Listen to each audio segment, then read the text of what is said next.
Welcome to Kids Matter. I'm Dr. Elisa Minkin. As a pediatrician, mom, and grandma, I understand how challenging it can be to help our kids grow into their best selves. We are so much more powerful together. Here, I will be sharing the knowledge and wisdom of a wide range of people who understand and care deeply about children. I'm hoping for your input as well because kids really do matter. They are our future.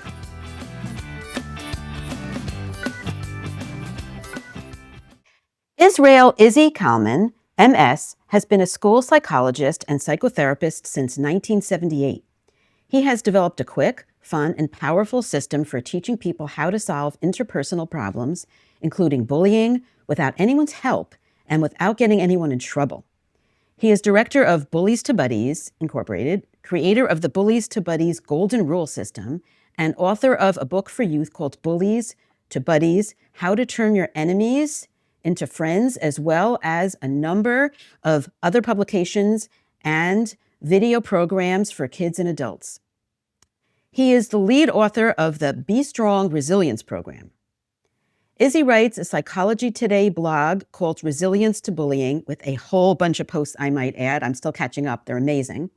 And has been the world's foremost critic of the anti-bullying movement, warning since the Columbine massacre, 1999, that the war against bullying will backfire. History has been confirming his predictions. More than 50,000 mental health professionals and educators have attended Izzy's full-day seminars on bullying and anger control. His articles have appeared in newspapers, magazines, and journals, and he has presented at many professional conferences. Izzy is a sought-after expert on bullying for radio and TV shows. His work has been featured in the New York Times, Good Morning America, and TEDx. I did watch your TED Talk. It was awesome. So thank you so much for joining me today, Izzy. Welcome to the show. Thank you so much for inviting me.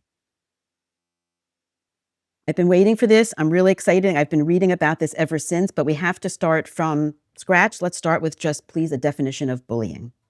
Basics.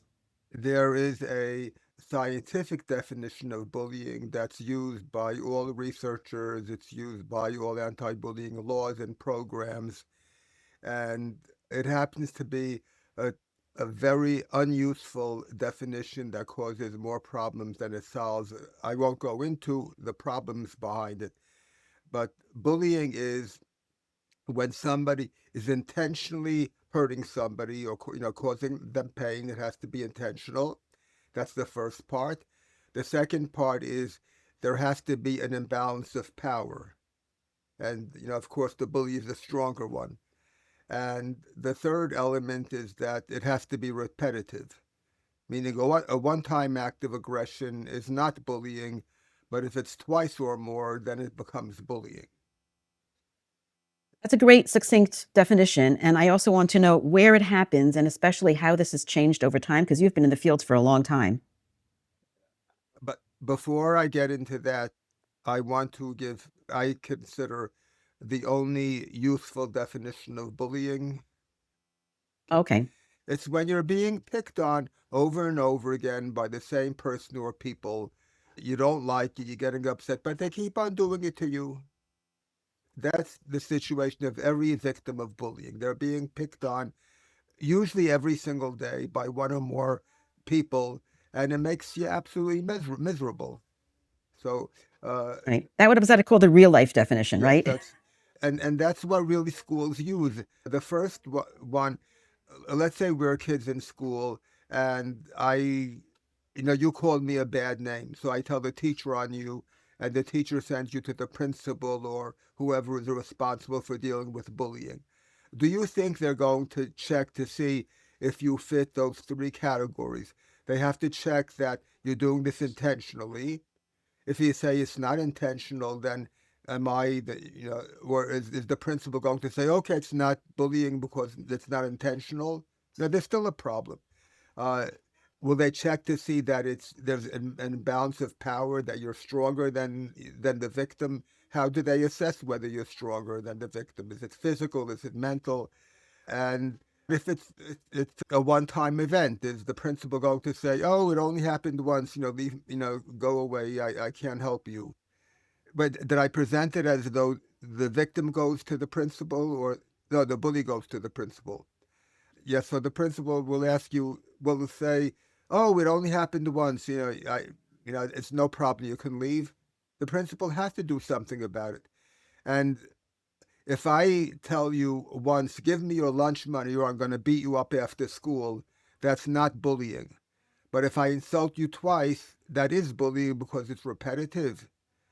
The whole definition is worthless. Nobody uses it. Right. What they really check is the kid being picked on over and over again. And if so, Right. then the alleged bully gets labeled a bully. Okay, now the next Right. question was how it has changed. Is that Well, where does it take place and how that has changed over time? well, before there was the internet and cell phones, it took place pretty much in school or on the way home from school. Sometimes in the neighborhood, it couldn't happen in the neighborhood. Uh, but typically it's in school. And since you have cell phones and internet, it can happen 24/7 anywhere. So that's made things, bullying more common. And there's a debate whether which is worse, being bullied in cyberspace or being bullied in person. I think in general, being bullied in person is worse. I think the threshold, for kids to bully on the internet may be lower though because you're anonymous potentially. I mean, the person, And you're not in person, so you can say, or maybe you're not anonymous, but I think it's easier to say things when you're not facing the yeah, person. it's I think easier. we find that in general that the internet is a very hostile Yeah, place for that yeah. reason. The things being said tend to be worse than the things people will say to each other in person. But the problem, I think, is more, not always. I mean, sometimes the cyberbullying can, make somebody absolutely miserable. But most of the kids that I meet with, they're telling me they're being picked on in school, one to one. It's not, sometimes it's over cell phones or internet, but almost everybody complains that they're being picked on in real life, face to face. And it's not either or. Not either or. But you asked me where it happens, so I was Right. answering, where it happens. But it can happen any place, any place that people can interact is a situation in which bullying can develop. What are the typical targets of bullies? A typical target is somebody who's obviously low in self-confidence, awkward, something obviously different about them, so they get, picked on. But it's not necessarily so. Sometimes it's the best looking, most talented, smartest kid in the class that gets bullied. What it what it really boils down to is whether the the child gets upset when they're being picked on. If you get upset, well, We're not going to do profiling here. It's really all about the reaction, and it could be yeah, it anyone. can happen to anyone. It's more likely to happen to somebody who is more sensitive and likely to get upset easily. First of all, they're an easier target. They look like somebody who's probably going to get upset. But it doesn't take long to find out if they get upset. They get upset, oh, you have fun, you keep on doing it. So it really can happen. It can happen to anybody. And the truth is, another thing I want to say, the bigger the group is, the lower the percentage of people being bullied will be. Like, let's say if we're a class of 30 students, so there might be one or two or maybe three victims of bullying, kids who are being picked on every day. Maybe more likely one or two. So that's maybe 10% of kids or lower are being bullied. If it's a class of 10 children, you'll still have the same one or two kids being picked on, but then instead of it being 10% or less, it's now 20 or 30% because there are a smaller amount of kids. And the place where you have the highest percentage of victims of bullying is in the family. The family is a small group. In most families, parents have one child that's become an expert at driving them crazy. They disobey them. They're disrespectful. They drive them crazy. And the parents feel bullied by the child. That child from his point of view, is being bullied by the parents. The parents are yelling at them, are getting angry at them, punishing them all the time. So each one feels like they're a victim of the other one. And siblings will usually pick on each other regularly. So if there are two kids in the family, there's a very good chance that those kids will be picking on each other or one picks on the other. So it's close to 100% of people in the family that are being bullies. We're not calling all picking on each other being bullied, right? That's just sibling rivalry. That's not the same thing as being No, bullied, the no? bullying experts call sibling rivalry bullying also if it's happened. Really? Yeah. Because that makes me wonder about what's normal kid stuff and what's a problem. Picking on each other is normal. But the thing is, we're focusing on the kids, and we think the problem is kids, and I often hear it said that the adults wouldn't be allowed to get away with doing what kids do to each other. Kids should also not be mean to each other. I don't know what they're I'm talking about. laughing. Look at social media. Adults, look at the Right. news. Everybody's picking on each other. Everybody's putting Trump down. Everybody's putting the other opponent down. There is so much Right. hostility among adults. It's incredible. Regarding the Israel and Palestine issue, everybody's at Right. each other's throats. Look how mean people are to each other. Adults. And how do we expect the school to solve this is my question. But we're going to get there later. Yeah, We're going to yeah, get to what the school yeah, thinks they should do yeah. and what the, you know, standard advice is. But I first want to go one more Okay. line of questioning, Before we get to that, which is, before we yeah, get to that, there's one more thing I want to say about the definition of bullying. What's being called bullying today is not what was called bullying until about 30 years ago or 25 years ago. It used to be bullying is give me your lunch money or I'm going to beat you up after school, or a big kid, beating up a smaller kid just for the fun of it. That's bullying. But that's extortion. These are criminal behaviors. It's extortion, it's assault and battery. Today, anything that can upset anybody is called bullying. Name calling, rumors, social exclusion, like, I don't want to be your friend, that's bullying you. Gestures like eye rolling. There are actually state laws that specifically mention eye rolling as a form of bullying. As long as it upsets you and it's happening again and again, it's bullying. And the school has to make all of this stop. They have to guarantee that no student is upset by another kid.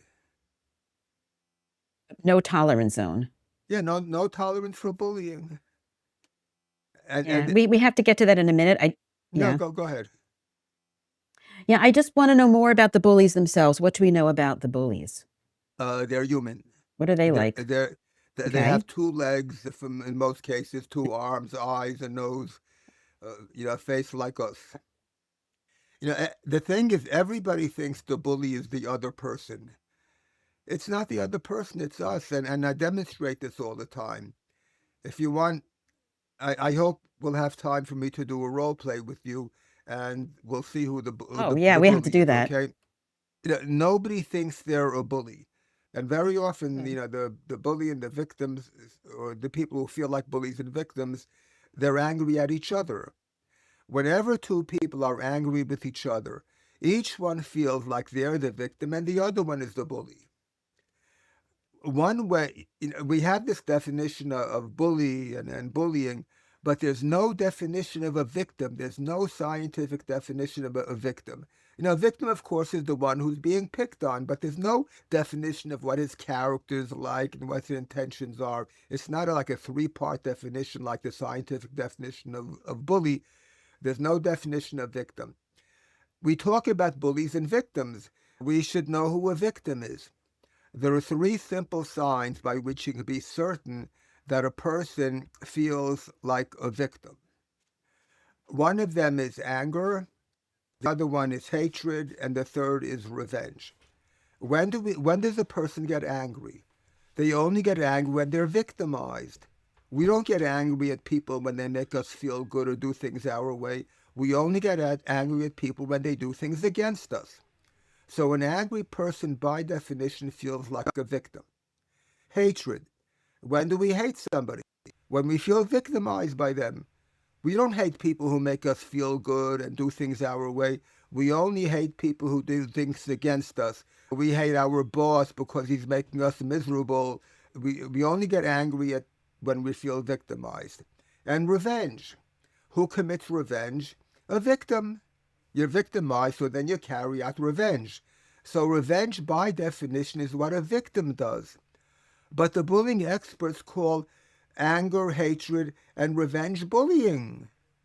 They take the behaviors and feelings of victims and they attribute it to bullies. It's invalid. The, Wow. but the reason we do this is because even though bullying is considered a field of psychology, the very approach to bullying is a law enforcement approach, a legal one. In the law enforcement approach, there's a crime, a criminal and a victim. The criminal is guilty and the victim is innocent. So in bullying, there's a bully who's the guilty one, and there's a victim who's the innocent one who supposedly has nothing to do with what's happening to them. But that's not psychology. In psychology, when two people are upset with each other, each one feels like they're the victim and the other one is the bully. It's not a legal approach. A scientific approach has to look at how each one thinks and feels. And in most bullying relationships, the victim is getting angry at the so-called bully, so the bully feels victimized by the victim because the victim is angry at them, they're hostile to them. And the worst way that kids will victimize their bullies is by informing on them to the school. Now they're in trouble. About the worst thing you could do to somebody is to try to get them in trouble with the authorities. And kids know this. That's why they don't want to tell. They don't want to be known as a what's the word? A A snitch. snitch. A snitch. Yes, A that's snitch. right. Yeah. Snitches get stitches and end up in ditches. But the adults don't know this. Now, you had sent me this article from the Times about a week. Yes. Wait, I do want to go there, but Okay. before I go there, I want to take a little step back. All right. I want to take a little step back and I want to go to Columbine, 1999, because I mentioned that in the intro and you talk about that all the time, how that changed the landscape of how schools are expected to deal with bullying. So I want you to just go back there and give us that little history, please. You know, the war against bullying, especially in schools, has been going on for so long that a lot of people think it's been going on forever. No, it hasn't been going on forever. The truth is that bullying has always been considered a problem. I even saw a book from, I think it was 1901, more than 100 years ago, talking about bullying, being a problem in schools. So it's always been there. The event that made the United States and the rest of the world go on a campaign to make schools free of bullying was the Columbine shooting of April 20th, 1999. Because what happened was these two students in Columbine High School in Colorado decided that they're going to destroy their school. They planted bombs, which fortunately didn't go off, but they came with guns. They killed 12 students, a teacher. They injured 24 people. They were dead by the end. And they had in advance prepared videos explaining why they're going to do this. And they presented themselves as victims of bullying. Your kids are treating us like garbage. This is why we're going to do this. But even before Columbine, there had been a series of school shootings in the United States, and researchers found that just about all of these school shooters are victims of bullying. And it's not hard to understand why, if you're being picked on every day by your fellow students, you want revenge. You're full of anger and hatred, you want revenge. And it was known for even longer that many kids who take their own lives do it because they can't stand being bullied anymore. So it's been recognized as a problem for a long time. But the Columbine shooting was so horrific that the world said, my God, look what kids are doing. Victims of bullying are shooting up their schools. We have to make it stop. And so that's really what launched a massive campaign to get rid of bullying from schools and from society in general. So what are they doing? Because it doesn't look like we're getting any progress, right? I mean, it doesn't look like the rate of school shootings or suicides or any of these things are going down. If anything, they're going up Right. because That's correct. the scientific way that they're defining the bullying problem is misguided. It's a law enforcement approach. They're treating bullying like a crime that's not to be tolerated. The bully is the guilty one. We have to apprehend the bully and punish or rehabilitate the bully. And the victim is innocent, has nothing to do with what's happening to them. To understand how society and schools should deal with acts of aggression, because they're not all the same. I have I have made two categories of aggression. I didn't invent this. This I think is known in the legal world. There are acts of aggression that cause objective harm, and there are acts of aggression that cause subjective harm. An act of aggression that causes subjective harm means if you did it to me and I got hurt, you are the one who hurt me. If you hit me with sticks and stones and I get hurt, who hurt me? You hurt me. If you didn't throw me the sticks and stones, I wouldn't get hurt. Acts that cause objective harm, things like assault and battery, rape, murder, vandalism, theft, these are things that are treated like crimes, legitimately, because you're hurting me. So you have to be punished. You have to make restitution to me. Acts that cause subjective harm means if you do it to me and I get hurt, I really hurt myself, meaning my feelings were hurt. And the example is an insult. Elisa, if you call me an idiot and I get upset, what percentage does it depend on me if I get upset by your calling me an idiot? Your reaction is going to drive what I do from there Yeah, but on. what percentage uh, does my pain have? Okay, let me think. If you call me an idiot and I get upset, what percentage does Right. it depend on me if I'm going to get upset by the insult? 100%. 100%. It means it's up to me if I get hurt. It's not up to you if I get hurt. If you insult me and I get hurt, I hurt myself. I didn't have to get hurt. I could have ignored it. I could have made a joke about it. But if I get hurt, I did it to myself. My feelings are hurt. You can't treat them the same.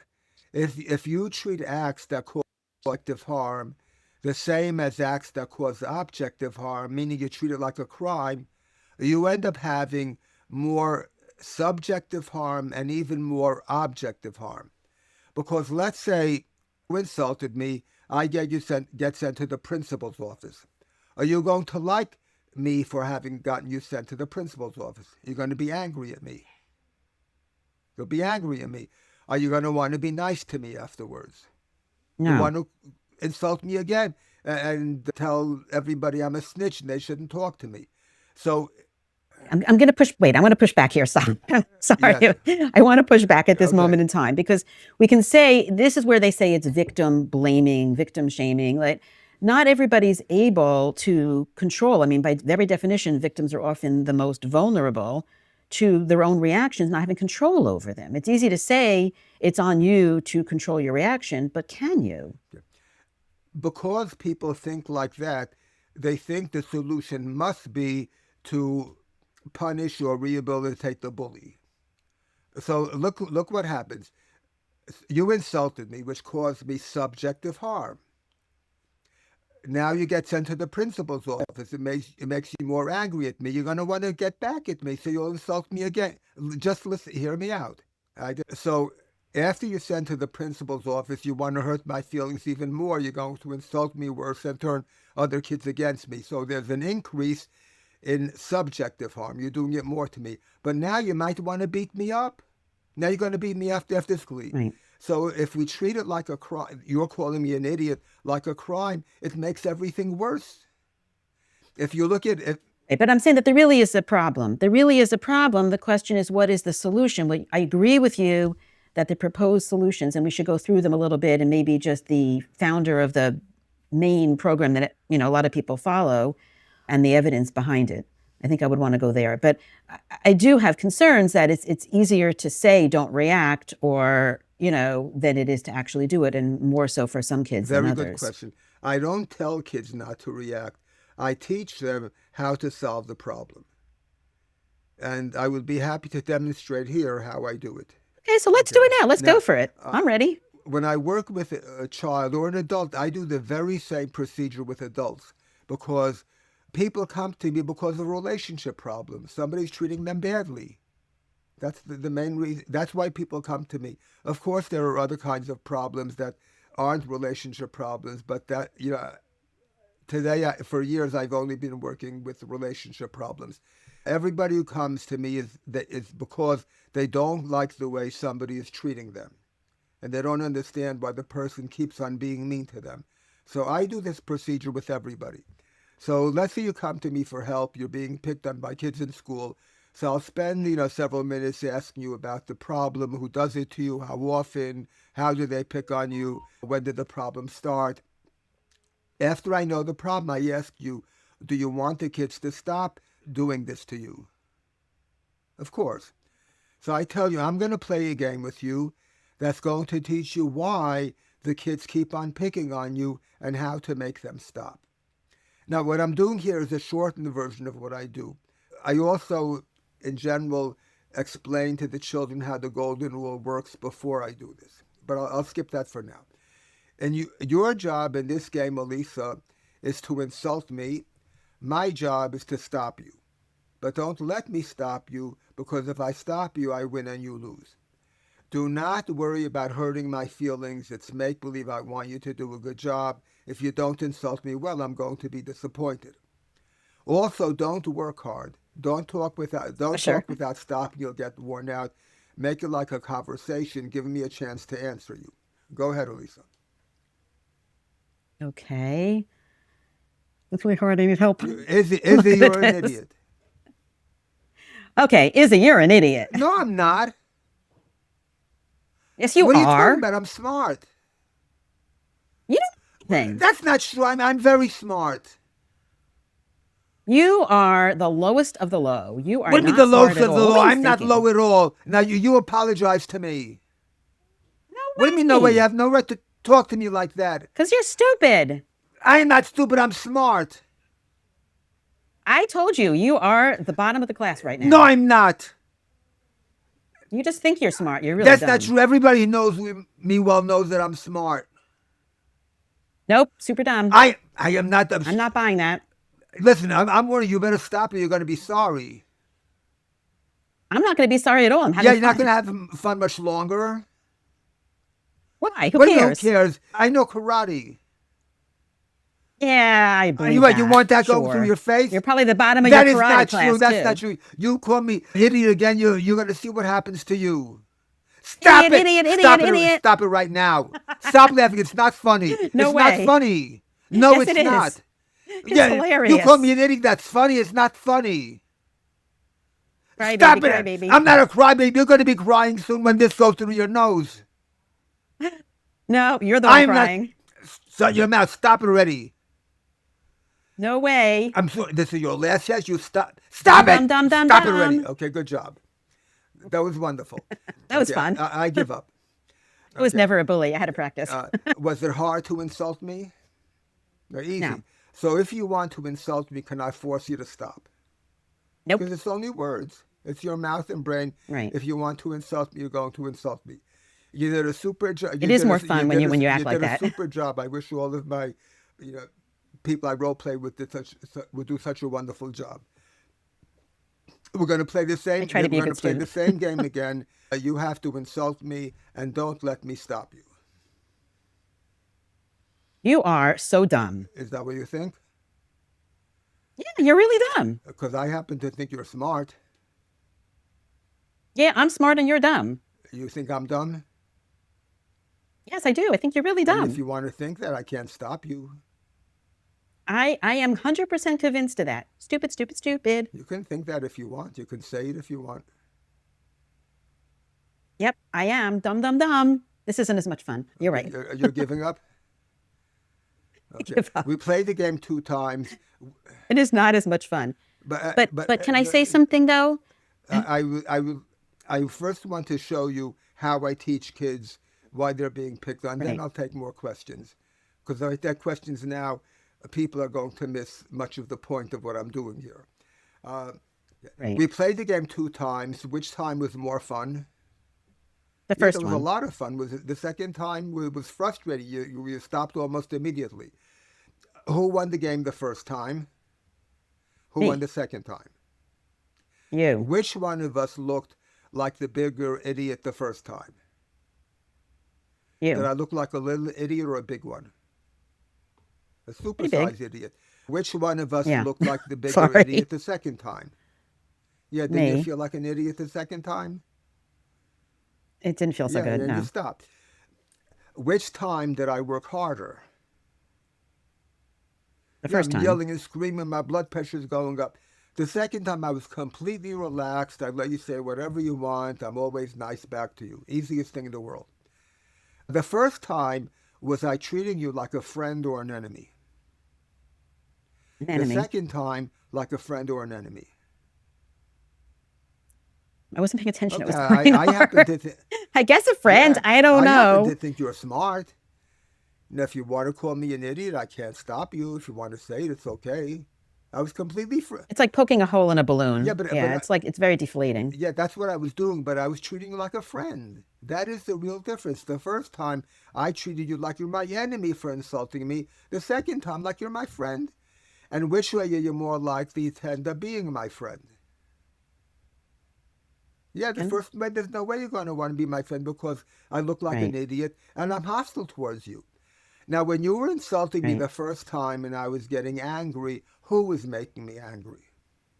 You were. Very good. But what did it look like? It Yeah. looked like I It was. looked like you were making me, But it was your reaction. yeah, but it looked like you were making me angry. And almost everybody I do this with tells me that they made me angry. And I'm sure the watchers were sure that you were making me angry. But you're right, I was doing it to myself. I had you insult me 2 times. The first time I got angry, the second time I didn't. Elisa, do you have a remote control to my brain and you're pressing the anger button? No, if I don't want to get angry, I'm not going to get angry. But it always feels to us like the other person gets us angry. Elisa, let's say you're the kid being picked on in school. Doesn't it feel to you like the other kids are making you angry?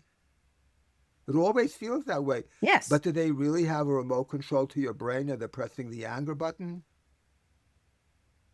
No, but I really want to say, I really want to be fair to all the kids out there that just don't have the resilience skills to do this. You can role play up the wazoo, but you need to have a certain level of resilience to start with, I think. No.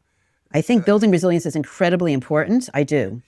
I teach resilience. This is the procedure by which I make children more resilient.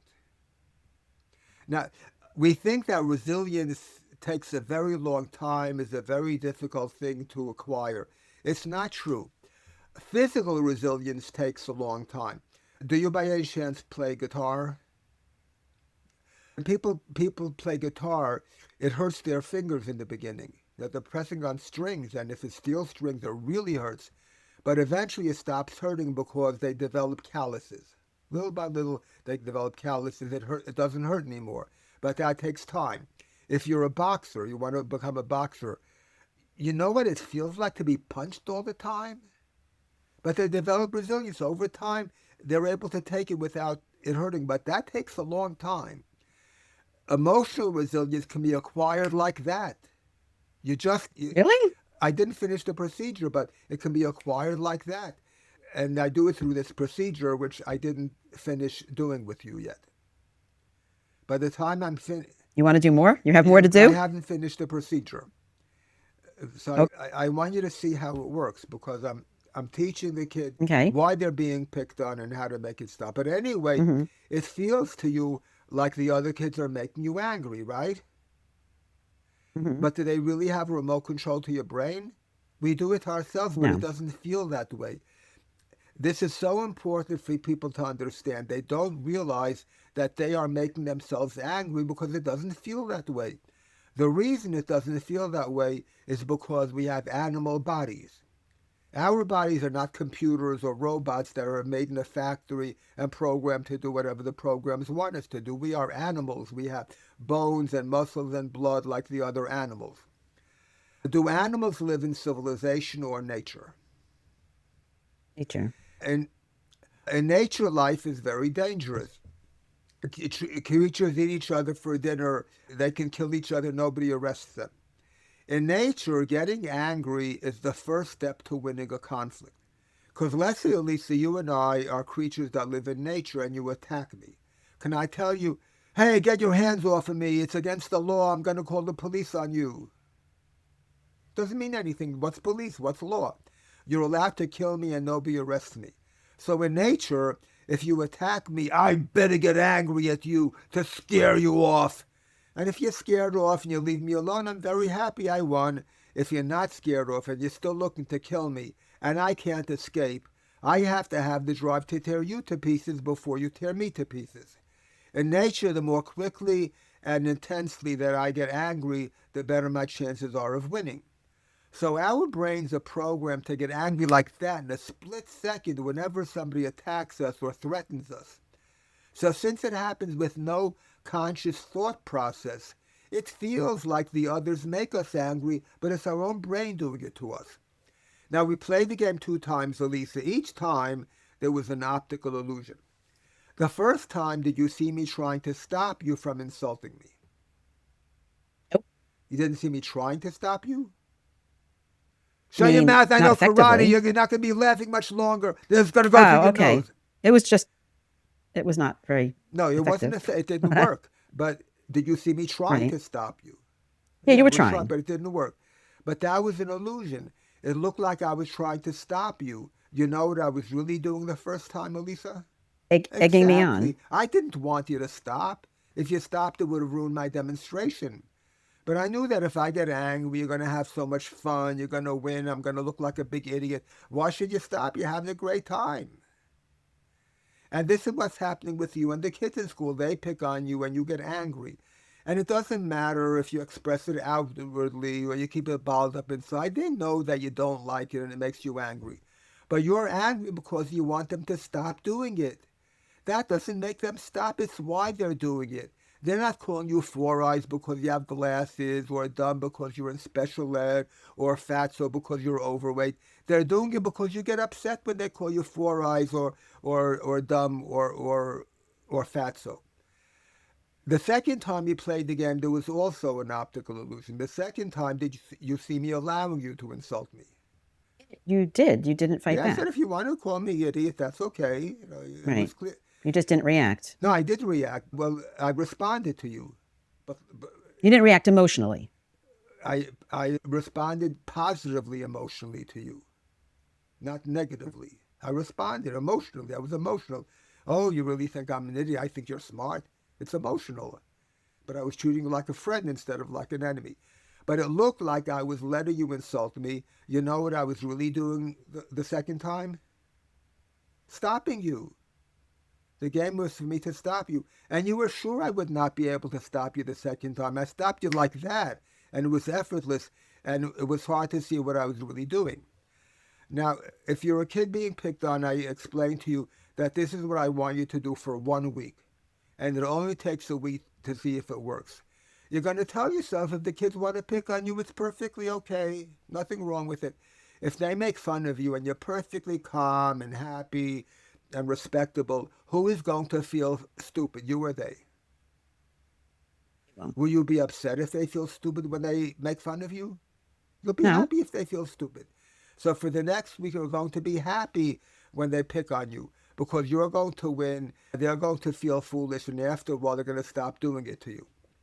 So I even want you to look forward to them doing it for the next week.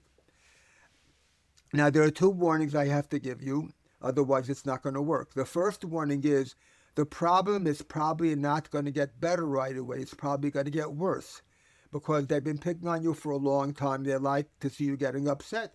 They're going to see you not getting upset.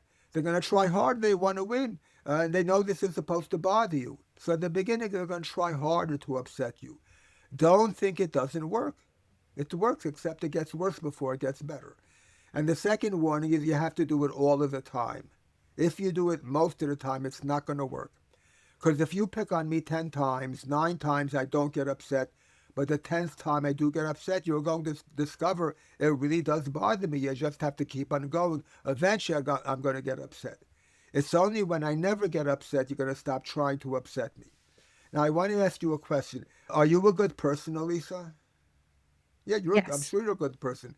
A little while ago, you were calling me an idiot. I was getting upset, and you were loving it. You couldn't stop smiling and laughing. It was so much fun. When I was calm and nice to you, you didn't like it. You wanted to stop. It was so uncomfortable. You had such a good time when I was getting upset. What kind of a good person are you? You know, Just being a good student. we think the bullies are them. No, it's us. I brought Right, out your right, inner right. bully by my act. I didn't even know it was there. You know, That's kind yeah, of but scary. people don't know. They don't realize how much fun it is to upset somebody else under the right circumstances. You're not going to do this to anybody. Right. But since you knew I wasn't really getting hurt, you didn't feel guilty, and then you saw how much fun it is. You wouldn't do this to a real person, if they're getting upset. Right, right, right, right. But in the game, you see that Right. it's so much fun. The bullies are not them; they're us. This can happen to anybody. If somebody acts like a victim with you, you're probably going to end up acting like a bully and enjoying it. Right. Can, The, yeah. I teach kids to be resilient. Resilient. The next thing I do with the client is I tell them I'm going to insult you terribly, and I want you not to get upset no matter what I say. If you get upset, you lose the game. So now you're practicing. I'm going to insult you terribly, and you're going to see, boy, it's effortless not to get upset. It's so easy, and I look like a jerk, and you'll come out being the winner. So after this whole process, you see, wow, the solution is so easy. I just have to let them do it, be nice to them, and I come out being the winner, and they stop. And If you can make it through I do the this in one. extinction burst. Yeah, yeah, but I prepare them. I prepare them in Right. advance. This it's going to get worse before it gets better. By the way, the extinction burst. Very few people know that term. Very good. I'm impressed. Yeah. Right. Extinction burst, meaning that, like you said it before, you used without the No. terminology, you said that they're going to be worse before they get better because they want to get their reaction. And then the problem with is if you give in one time, that's called intermittent reinforcement. It is the Wow. most powerful reinforcement. It's a slot You machine. didn't read this in my writings, did you? Wow. I'm No. very impressed. Very impressed. The extinction burst. That. But that's what makes it so hard for kids who are vulnerable. You can role play, but in the real world, when they're pushing those buttons, they may or may not be able to do it. And if they do it intermittently, they've just made it worse. Yeah, but the great majority of kids that I work with are happy to do this because they're miserable. They're suffering for so long. Right. They don't know why, and suddenly they understand why Right. it's happening to them. So they're eager to try this. And since I warned them what's going to happen, it'll get worse before it gets better, and you have to do it all of the time. Then Right. they're ready. And most kids do a good job, and before long, the problem is over. But again, it depends on the kid. I'm going to bring up neurodivergent kids, kids on the spectrum. Every Yes, kid is different. yes. And I also want to bring up another point, which is the role of the parents, right? I read a book once and they said, don't interview for pain. Your kid comes home from school. What did this kid do? What did they say? Oh, no, that's terrible. So I think the role of the parents is really important here. It's not just the kid that you're talking to. The parents are very important. I also teach parents how to Right. help their kids. Also, parents are so concerned about their kids being bullied in school. Meanwhile, their own kids at home are tormenting each other every day, worse than kids do in school, and the parents are going crazy trying to stop it, and nothing is working. So when I find out that parents have kids that fight a lot at home, I teach the parents what to do to make them fight less. And then the role of the school. So we really have to go into what has come out of that Columbine, that supposed evidence-based programming. The programming like Olawus, is that his It's name? called Olveus. Olveus. Okay. The W, that's a Yeah, V. it's a Okay. V. It's Olveus. And he's the guru of bullying, and everything that he says is considered absolute truth, even though they found that the program doesn't work very well. It often makes the problem worse. But it's still called the gold standard. Now, I think the main reason his approach continues to be called the gold standard is because uh, the approach to bullying has become mandated by law. The Olvais approach is mandated by law. They don't have to use the Olvais program per se, but it's the Olvais philosophy and instruction. You're going to treat bullying like a crime. It's not to be tolerated. We're going to teach everybody in the school community to have no tolerance for bullying. They have to inform the school authorities when they're bullied or witness bullying, and the school has to conduct investigations and find out who the bully is and to punish or rehabilitate the bully. We have to get the parents involved. We have to get everybody involved to help kids stop being bullied. And then supposedly bullying is going to disappear, but it doesn't work. Treating bullying like a crime. Bullying, acts that are criminals should be treated like criminals. If I break your computer, that's a crime.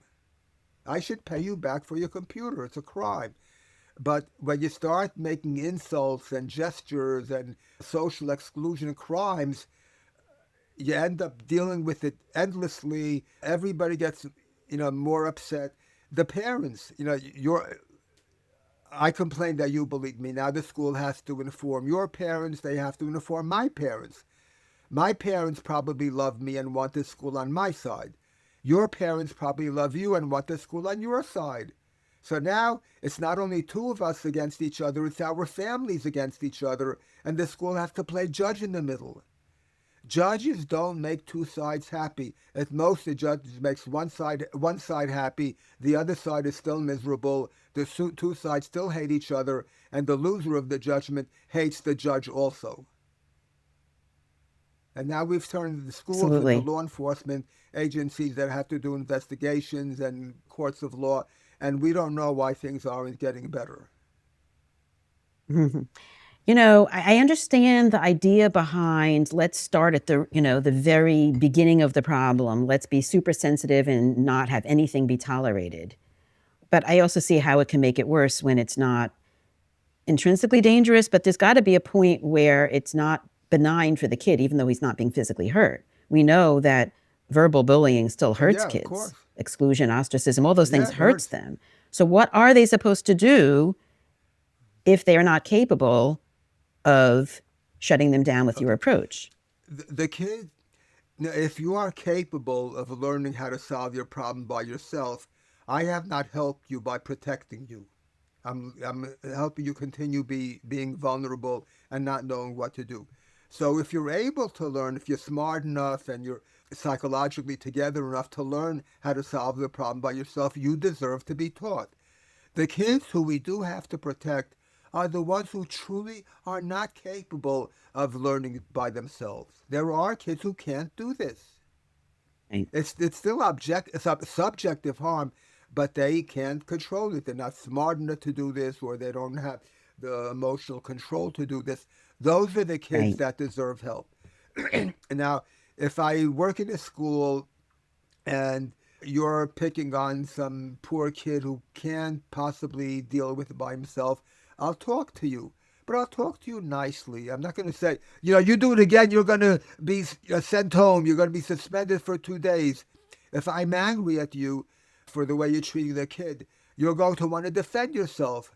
What are you talking about? I'm just fooling around with him, or he's making it up. So you're going to be angry at the kid. You're going to feel victimized by him for telling on you. You're going to feel victimized by me, the school personnel that's angry at you and threatening you.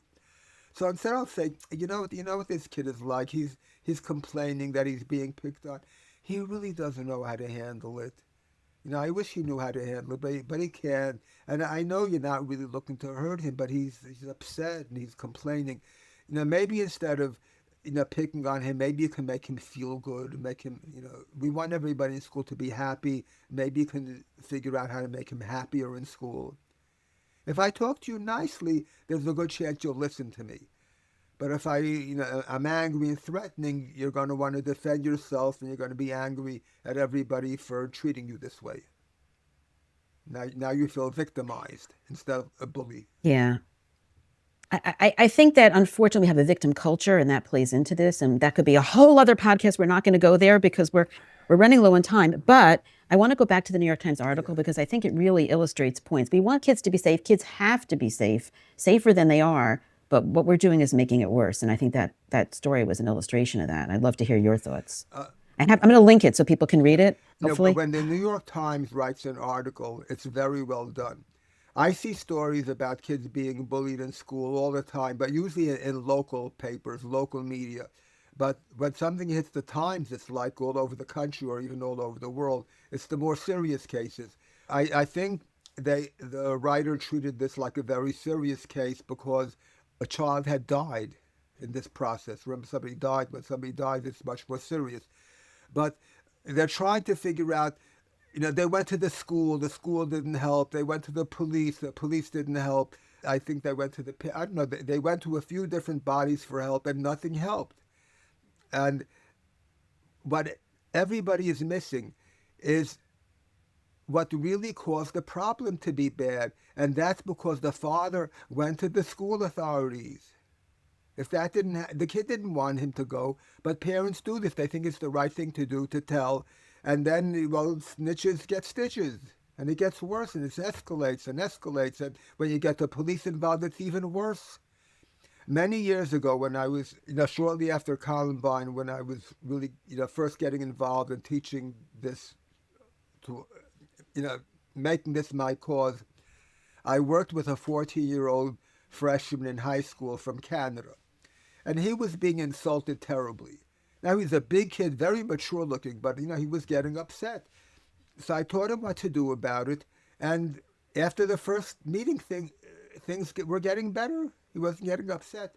But because kids had made threats against each other, the school involved the police. The problem is over, but the police got involved.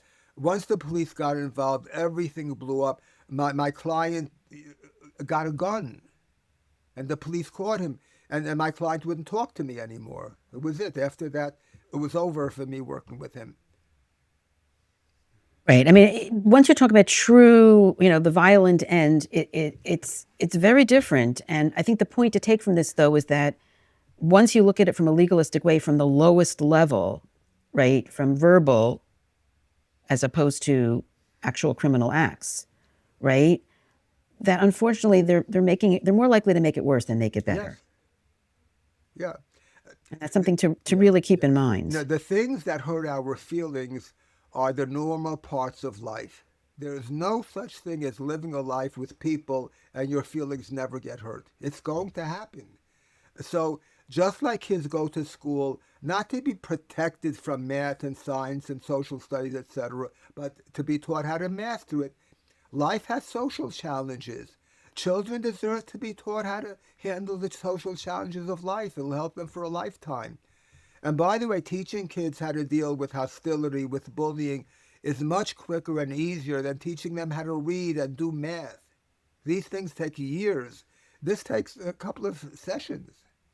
Why not teach this to everybody? No, but I think kids? I think we have to be reasonable. First of all, we have to understand that school-based bullying programs have very limited efficacy and could potentially make it worse. Right? We didn't really go into that, but I think I'll link some articles in the show notes. By the way, I think it's like 15 to 20%. Right after Columbine, and when they started talking about anti-bullying laws, also when the Alveus program became popular, I began right away warning that this is not going to work. Everything I predicted has come true. It's not because I'm a genius, it's because it's basic psychology. If you understand human nature and you look what's being proposed to do, you can understand how it's going to make things worse. I was amazed that... I think it's really... I was amazed that not all psychological professionals could see that this is going to make things worse. It's emotionally resonant that, and we didn't even talk about the bystander effect. I like how they said, you should be an upstander. You shouldn't stand by. You should stand up. And there's no evidence, even if you can try to make it work, let alone if you can't make it work. The evidence is that it hardly works. That is the evidence. Right.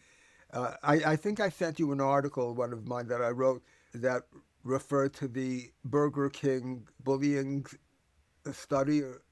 They and it's based on the idea that the bystander is key to solving the bullying problem. And in that article that I wrote, there was a link to a research study insisting that the bystander is the solution to the problem. But then if you read the research, there's no basis for that assumption because the research shows that the program did not help many kids. It showed that it really doesn't work. But still, Right. And in some ways it can make it but worse. still the conclusion was that the bystander is the key to solving the problem. It sounds so nice. Yeah. I believed it, and I have been looking into the research, and what you say is correct. It's disappointing, but it's correct. But it's sad for me to see that we're really getting something that's really more by consensus than by evidence. The bullying psychology, even though it's supposed to be scientific, it's really like a religion. In a religion, there's Right. dogma. That's what I mean by consensus. There are basic dogma. And I want to talk a little bit before we leave. I want to talk a little bit more about building resilience, because I think the key here, and I do believe this very strongly, not just for bullying, but in general, is I think unfortunately we've been living in a victim culture, and we have to learn how to make our kids resilient. We have to fight back against this victimhood culture.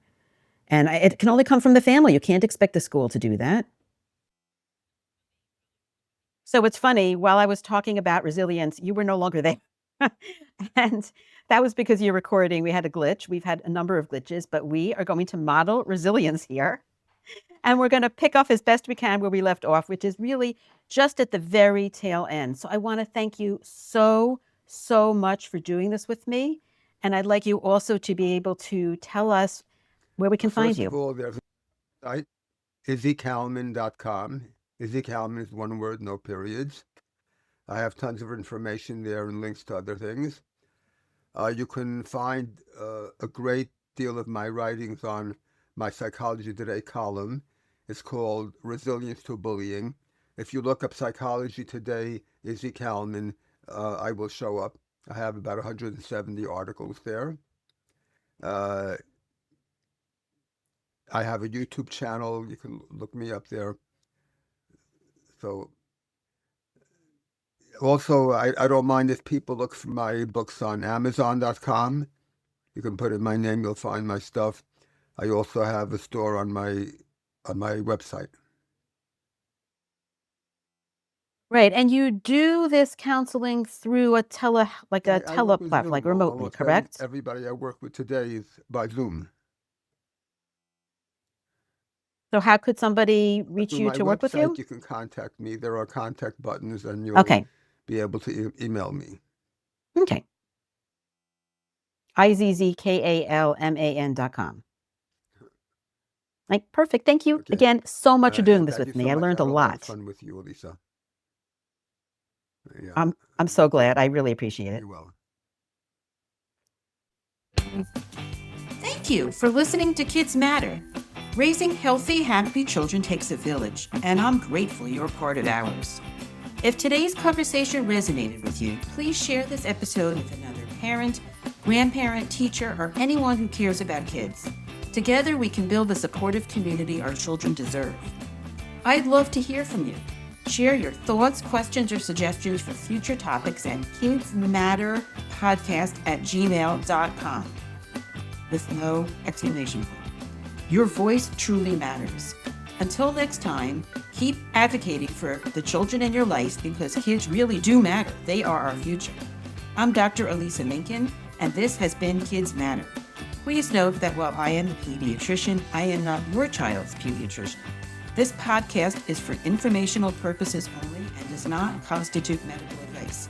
For any medical concerns or decisions, please reach out to your child's healthcare professional.